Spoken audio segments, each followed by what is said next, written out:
Le bar des supporters sur Maritima. Bonsoir à toutes et à tous. Excellent lundi avec l'Olympique de Marseille qui continue sa marche en avant. 5 victoires sur 5 matchs depuis l'arrivée de Jean-Louis Gasset. Hier soir, c'était face au Football Club de Nantes. Victoire 2-0 avec un doublé de Pierre-Emerick Aubameyang. La doublette magique est à mes côtés aujourd'hui. Bonsoir Jacques Bail. Bonsoir les amis. Bonsoir Karim Attab. Salut tout le monde. Karim, on va revenir effectivement sur ce match. On a vu un match flamboyant dans la semaine face à Villarreal. Hier soir, c'était pas exactement le cas, mais à la fin, tu gagnes. Tu as vu un match champagne jeudi soir et tu as vu un match avec de la clairette de Die hier soir. Non, mais par contre, le dénominateur commun, c'est tu as gagné. Et c'est bien. Après, on en parle et on en a parlé vendredi dans le bar des supporters. On savait que ça serait pas simple. Pas uniquement à cause de l'adversaire, mais par rapport à la débauche d'énergie que sont en train de développer semaine après semaine, match après match, les joueurs de l'Olympique de Marseille. Il y a beaucoup de blessés, il y a des suspendus, il y a des joueurs qui sont qualifiés pour des compétitions, pas pour d'autres. À un moment donné, ce système-là a des limites. Et quand ton système a des limites, eh bien, il faut faire le maximum pour pas encaisser de buts, et après tu donnes le ballon à Auba. 5 matchs en 18 jours, Jaco, c'était un peu logique de voir l'Olympique de Marseille un peu dans le dur hier soir. Mais évidemment, c'est tout à fait normal et légitime. Quand tu vois la débauche d'énergie physique, mais la débauche d'énergie mentale. Quand je dis mentale, c'est aussi ce que ça procure quand tu fais ce genre de match jeudi soir. Même nous, la décharge émotionnelle que l'on a eu, nous, en tant que commentateurs, tu t'imagines les joueurs ? Après, tu crois que tu dors après un match comme ça? Donc, il faut du temps pour récupérer. C'est tout à fait normal. Donc, à un moment donné, il y a une baisse de forme. Elle est, je te le dis encore une fois, normale et légitime. Et hier soir, il y a eu des temps forts, il y a eu beaucoup de temps faibles, mais on a tenu la baraque. On a tenu la baraque grâce à des joueurs qui font tout ce qu'ils peuvent pour maintenir le score. 20 minutes difficiles en deuxième mi-temps, tu fais le dos rond. Et à l'arrivée, tu gagnes le match. Ce genre de match, Gasset disait à la fin que tu le gagnais pas visiblement il y a quelques semaines de ça. Oui, après il dit que des gens du vestiaire lui ont dit qu'il y a quelques semaines, ce match-là, l'OM ne l'aurait pas gagné. Et je suis totalement d'accord parce que l'OM n'était pas organisé de cette façon-là, qu'il n'y avait pas une dynamique, parce que l'état d'esprit n'était pas le même, parce que le réalisme d'Aubameyang, même si depuis 4-5 mois, c'est quand même un joueur plus abouti, mais là, il est quand même dans la forme de sa vie, avec 8 buts en 5 matchs, et des doublés en veux-tu, en voilà, et des buts qui comptent. Et moi, ce qui me plaît dans les productions de Pierre-Emerick Aubameyang, c'est qu'on le voit de plus en plus également participer au jeu au niveau du travail défensif, sur les coups de pied arrêtés défensivement, il est là aussi pour mettre le ballon de la tête et pour dégager. Et par contre, hier, il marque 2 buts véritables d'avant-centre. Il nous a montré une facette exceptionnelle avec le calme sur le penalty et le deuxième but qui est une caresse de pied gauche qui va, on dirait une symphonie tellement c'est beau. Et hier soir, tu vois quand même que il était en mode renard sur le premier but avec le centre fort d'Ismaïla Assar. C'est lui qui vient mettre à la faute Alban Lafont. Et tu vois que c'est un réflexe qu'il a de mettre le ballon pied gauche directement au fond des filets. Et sur le deuxième, il y a la cage, elle est comme ça. Il y a qu'un petit endroit où tu peux mettre le ballon. Tu te dis, mais pourquoi il aurait pu ouvrir le pied et mettre de l'autre côté? Non, il n'y a qu'un petit endroit et il va le chercher. Voilà. Le trou de la souris. Et c'est terrible. Est-ce que Aubameyang est en train de faire oublier Alexis Sanchez? Voilà. C'est une question que l'on me pose régulièrement. Notamment mon ami à côté, là, sur le côté gauche. Moi? Non, moi je la pose pas, cette question. Ça lui plaît, ça. Non, mais c'est vrai que c'est pas du tout le même genre de joueurs. Ce sont des joueurs différents. Non, mais c'est surtout parce qu'on l'a gonflé pendant des semaines et des semaines. Exactement. Non, mais Alexis Sanchez n'avait pas la même particularité de jeu que ce que peut avoir Aubameyang. Et Aubameyang n'a pas la même particularité de jeu que ce que pouvait offrir Alexis. Associés tous les deux, ça aurait pu faire de belles choses parce que je pense qu'ils sont vachement complémentaires tous les deux. Après, si tu veux, Marco, moi je voudrais insister sur le repositionnement de Aubameyang parce que on n'insiste pas assez là-dessus. Aubameyang, il est quand même beaucoup plus libre maintenant que ce qu'il était auparavant. Il est un peu plus désaxé sur le côté. C'est-à-dire que de temps en temps, on appelle ça se faire oublier. Quand tu as un joueur comme ça, aussi important, aussi essentiel dans une équipe, de temps en temps, il faut que tu te fasses oublier, tu te mets un peu sur le côté, et après tu surprends les adversaires. C'est ce qu'il est en train de faire. On appelle ça de l'intelligence. Mais ça, c'est Jean-Louis Gasset qui lui a redonné ça. C'est-à-dire que si tu le mets plein axe tout le temps, sans arrêt, évidemment qu'à un moment donné, il va s'épuiser et il va s'agacer. Et les défenseurs centraux, ils vont se régaler de le bousculer. De temps en temps, il y a Ndiaye qui vient le suppléer. Donc les défenseurs, ils ont l'habitude d'être avec un, puis d'un coup, il en arrive un autre. Donc tout ça, il n'y a rien au hasard, les gars. Il n'y a rien au hasard. Ce repositionnement donne beaucoup plus de fluidité dans le jeu et de possibilités pour Pierre-Emerick Aubameyang. Après, quand tu parles d'Aubameyang, voilà, après les gens disent tout le monde va dans le sens du vent. Il y a une régularité parce que il n'a pas marqué un seul but en Ligue 1 sur les 7 premières journées. Il a ouvert son compteur au début du mois d'octobre dans un match à domicile à 13h contre le Havre. Depuis la 8e journée, hier on a joué la 25e, il a marqué 11 buts en Ligue 1. Ça veut dire qu'il a marqué 11 buts en 17 matchs de Ligue 1. Il a quand même marqué 9 buts en Ligue Europa. Vous comptez 11 plus 9, ça fait 20. Il met un doublé contre le Panathinaikos en tour préliminaire de la Ligue des Champions. 22. Il a marqué le but de la qualification, même si c'était pas un grand match, contre Thionville. 23. 23 buts marqués, toutes compétitions confondues, à ce moment de la saison. Le meilleur buteur de l'Olympique de Marseille sur une saison, sur le 21e siècle, c'est Didier Drogba, avec 32 buts marqués en 55 matchs. Il ne les aura pas, les 55 matchs, puisqu'on est dans un championnat à 18 équipes avec 34 journées. Mais qui te dit qu'il va pas marquer plus de 30 buts cette année? Et alors? Et tu vas dire... C'est pour ça que les comparaisons, il n'y a que des chiffres qui sont comparables. Il n'y a pas le comportement des joueurs et la façon, l'investissement sur le terrain. Mais il est fortement capable de marquer plus de 30 buts cette saison. Et est-ce qu'il aura, dans l'esprit des supporters, la statue virtuelle qu'on donne à Didier Drogba? Je vous pose la question. Oui, mais tu sais, Karim, il n'y a rien au hasard. Quand il était dans le dur, tu te rappelles que Longoria nous a dit « Soyez patient ». Il est en train de travailler de fort belle manière. Parce que quand tu parles de ce joueur-là, on a été sévère avec lui. Parce que tu connais ses capacités, tu connais ses qualités. On savait qu'il n'était pas au niveau. Longoria nous a dit il est en train de travailler. Oui, Longoria nous a demandé d'être patient pour Vitinha aussi, et pas exactement les mêmes résultats. Mais oui, mais mon chéri, ce que je veux te dire, c'est que lui, on était sûr qu'à un moment donné, ça allait revenir parce qu'on est sûr de ses qualités, de ses capacités. L'année passée, il a eu une saison difficile à Chelsea, il a pas beaucoup joué, donc là, il lui fallait du temps pour revenir. Vitinha, ce n'est pas du tout le même genre de joueur. C'est un jeune joueur avec du talent. Moi, sincèrement, je vous trouve tous très sévères avec Vitinha. Parce qu'un jour ou l'autre, il vous surprendra, ce joueur-là. Oui, mais bon, il sera plus à l'OM. Hein. Non, mais il sera plus à l'OM, mais un jour ou l'autre, il vous surprendra. Parce que il a quand même, on lui a pas fait ce qu'il fallait faire, pour moi. Personnellement, hein. Je pense on aurait dû le gérer différemment, Vitinha. Mais Aubameyang, c'est un joueur qui a beaucoup travaillé, et donc aujourd'hui, on doit le remercier de son implication.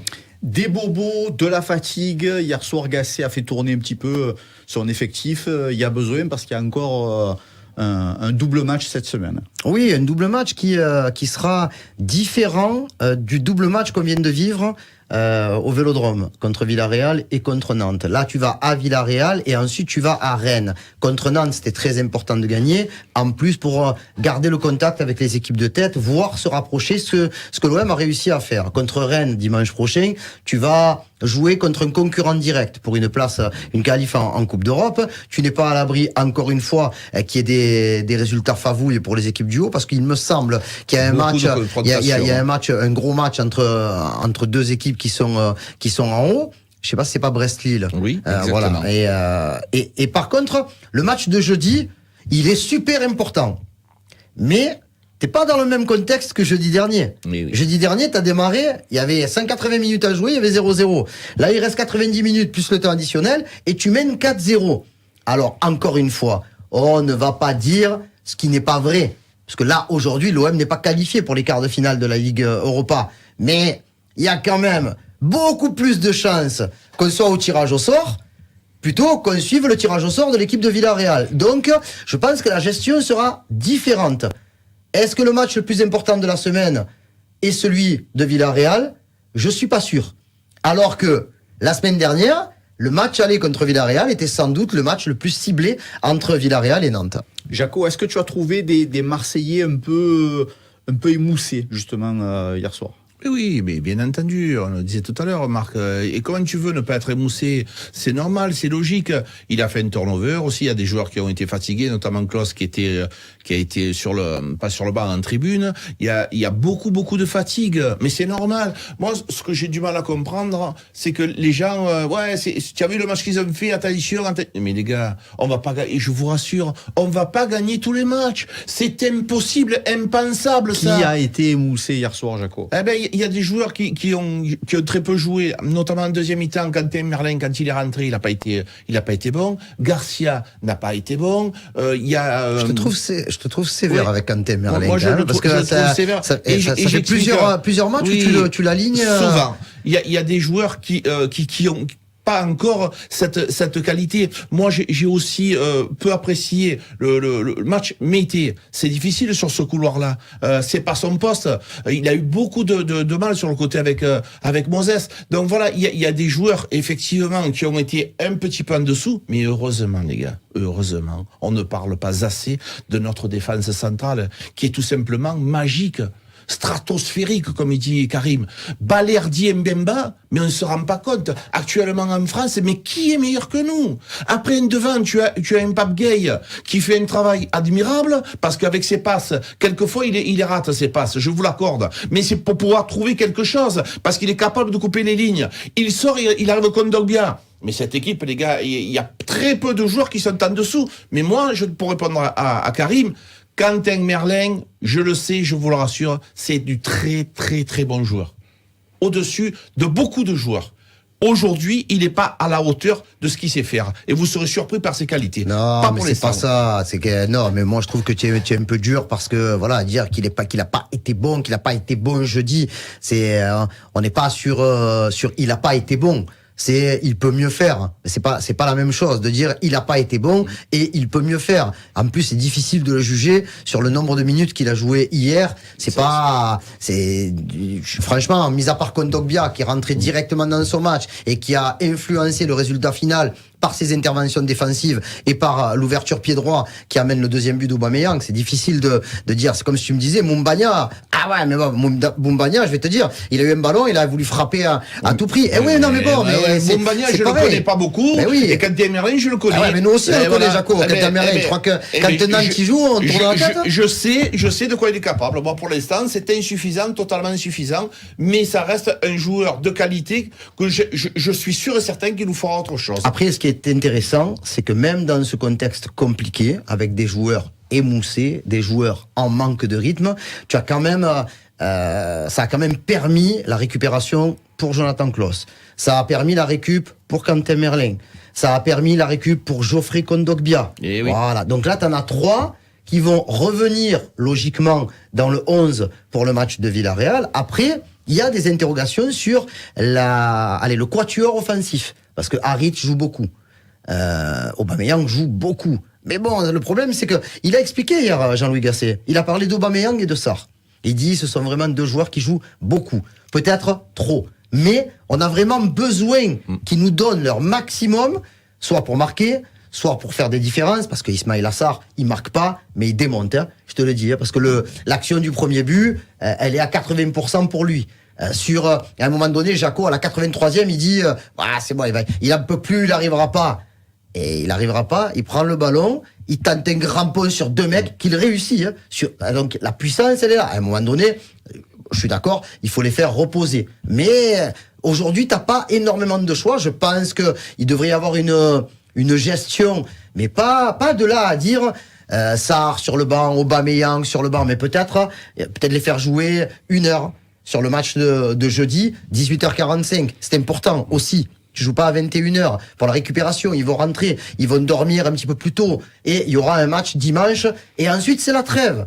Donc voilà, faire attention de ne pas perdre de joueurs supplémentaires sur blessure, mais je trouve que pour l'instant, avec les contraintes qu'il a, la gestion du groupe réalisée par Jean-Louis Gasset et par le staff, elle est quand même très intéressante. On n'en parle pas assez de ça, c'est vraiment du coaching. Souvent les gens ils te parlent du coaching, pas dans le match Karim, mais il faut savoir ce qui se passe après et pendant et avant. C'est aussi de la gestion des matchs en Coupe d'Europe où tu as des joueurs qui ne sont pas qualifiés, eh ben ces joueurs-là, ils jouent en championnat de France, c'est aussi ça de la gestion. Savoir parler, savoir communiquer, j'ai besoin de toi. Pourquoi les joueurs qui rentrent, ils sont aussi performants que ça? Vous croyez que ça tombe du ciel? Les remplaçants auparavant, quand ils rentraient, ils servaient à rien, Karim, tu te rappelles? Là, tu as des joueurs qui rentrent, qui t'apportent quelque chose, qui sont aussi performants. Il y a aussi de la gestion. Quand tu es sur le banc, on t'explique pourquoi tu y es et qu'est-ce qui va t'arriver dans le futur. Encore une semaine à 2 matchs, on l'a dit, avec ce match retour en Europa League et puis ce déplacement à Rennes.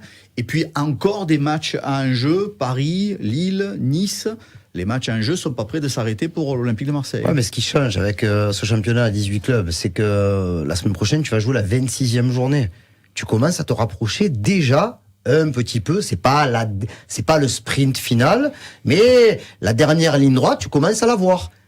Et tu vas, moi je trouve, ce qui est bien, c'est que tu vas jouer pas mal de matchs à domicile, là où tu es quand même la seule équipe du championnat de France de Ligue 1 à être invaincue pour l'instant. Je crois que dans les 5 grands championnats, il y a 5 équipes qui sont invaincues à domicile. Et il y a que des petits clubs, hein.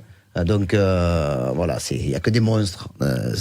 L'Olympique de Marseille fait partie cette saison pour l'instant des grosses équipes à la maison avec, je crois, 8 victoires et 5 matchs nuls en championnat, sans compter la Ligue Europa où l'OM n'a pas perdu le moindre match. Ensuite, tu vas avoir des déplacements importants. Celui à Lille, il vaudra très très cher. Mais le fait de recevoir Nice, de recevoir Paris, parce que Paris, c'est le prochain match à domicile de l'Olympique de Marseille. C'est le 31 mars à 20h45. Et si tu arrivais à faire quelque chose, c'est-à-dire à minima à ne pas perdre, et au mieux à gagner ce match, je pense que là déjà, tu seras pas dans le sprint final, mais tu seras dans une dynamique qui va t'emmener, je l'espère, jusqu'à la fin de saison, en recevant des équipes comme Lens, des équipes comme Nice, des équipes avec qui tu luttes pour essayer d'intégrer le top 4, tu auras vraiment les cartes en main pour te dire, tu pourras pas dire, ouais, mais c'est le calendrier qui a fait que. Non, là, aujourd'hui, en revenant comme tu viens de faire sur les équipes du haut du tableau, tu t'es offert la possibilité d'avoir une fin de saison très excitante. Écoute-moi, tu gagnes contre Paris, je monte à Notre-Dame-de-la-Garde, je repeins Notre-Dame-de-la-Garde. Ah, j'y fais un chapeau bleu. Non, mais franchement, mais il y a la possibilité. Parce que le problème, c'est que tout est enregistré. Et que et en plus, tu vas pas le faire. Et les gens vont t'insulter. Tu me mettras un échafaudage. Mais ce que je veux vous dire par là, les gars, c'est que c'est pensable, c'est réalisable, ça. Parce qu'avec l'histoire Mbappé, ça joue pas, il y a une mauvaise ambiance et nous on peut profiter de ça. Alors les choses ont pas trop bougé au niveau du classement, par contre les lignes ont vraiment bougé au niveau comptable, parce que là tu reviens à 1 point de Nice, tu reviens à 3 points du 4e, et donc effectivement tout reste envisageable. Ce que disait Gasset quand il est arrivé, ne regardons pas le classement. Voilà, donc là aujourd'hui, on est obligé de le regarder un petit peu plus parce que les résultats sont favorables et qu'on regarde aussi les résultats des équipes qui nous sont opposées dans la lutte pour les places qualificatives pour la Ligue des Champions, Ligue Europa et Ligue Europa Conférence, parce que le 6e fait la Ligue Europa Conférence, le 5e fait la Ligue Europa et les 4 premiers font la Ligue des Champions avec des tours préliminaires pour le 4e. Aujourd'hui, Lille et Lens comptent 42 points. Ils sont 4e et 5e. 2 équipes que tu vas jouer. Et toi, tu as 39 points. C'est pour ça que je dis, le match contre Rennes, il est sans doute le plus important de la semaine. Après, voilà, il faut juste éviter une catastrophe jeudi et faire le taf comme il faut pour être au tirage au sort pour les quarts de finale de la Ligue Europa. Mais tu as quand même une réelle possibilité de revenir dans le quatuor de tête, chose qui n'était pas du tout envisageable. Il y a 3 semaines, je ne sais pas si vous vous rappelez les amis, il y a 3 semaines, on faisait le bar des supporters au retour de Brest-Marseille. avec l'annonce du départ de Gattuso, la fin du monde annoncée sur Marseille et sur le Vélodrome, Gasset qui risque d'arriver, mais vous êtes fous, qu'est-ce qui vous arrive de penser à des choses comme ça? Qu'est-ce qu'il va faire lui qui vient de connaître une expérience très délicate avec la Côte d'Ivoire? Après, est-ce qu'il sera suffisamment costaud pour venir? On mettait en doute pour certains son âge. Il y avait plein de choses. Aujourd'hui, 3 semaines après, 5 matchs, 5 victoires, une possibilité d'être qualifié pour les quarts de finale de la Ligue Europa. Et encore une fois, c'est moi ce qui me plaît. Je dis pas que tu vas finir dans les 4 premiers. Mais tu as la possibilité, là, véritablement, tu n'es pas à 9 points du 4e. Tu es à 3 points. 3 points, c'est un match. Et aujourd'hui, comme tu les gagnes tous, tu es obligé de te projeter positivement. Dans l'état qui me le mettent. Dans l'état qui me le mettent. Jaco, Nantes qui crie au scandale à la fin du match après l'arbitrage, qu'est-ce que toi tu as dit? Laisse-les crier. Laisse-les crier, c'est comme ça. Ils ont cette habitude-là. L'action, elle est lourde quand même. Effectivement, je peux essayer de comprendre. Quand on commence à me dire, il y avait 2 pénaltys, il y avait ceci, il y avait cela. N'exagérons pas. Il y a une main qui peut être interprétée comme ça. C'est vrai, peut-être, mais ça arrive à tout le monde. Ne crions pas au scandale. Je pense qu'ils ont fait une première mi-temps qui était quand même pas très très bonne parce qu'ils ont choisi d'être très très bas. Effectivement, une belle deuxième mi-temps, je leur accorde. Avec un gros changement de système. Non, mais qu'est-ce qu'ils veulent? Qu'on tire une balle dans le pied d'Aubameyang? Si tu as perdu, tu t'en vas, tu te rhabilles, vous êtes vous êtes relégable. Et c'est pas le premier match que vous perdez quand même. Donc voilà, restez tranquille et laissez-nous où on est. Allez, nouvelle semaine à 2 matchs avec ce match retour du côté de Villarreal et puis encore un déplacement, ça sera dimanche en fin d'après-midi du côté de Rennes. C'est tout pour ce soir. Merci les frérots, merci Karim. Merci les amis. Merci mon Jaco. Merci les gars. Le bar des supporters tous les jours du lundi au vendredi 17h30, Maritima TV, maritima.fr et la chaîne YouTube pour revoir nos ganaches. À demain.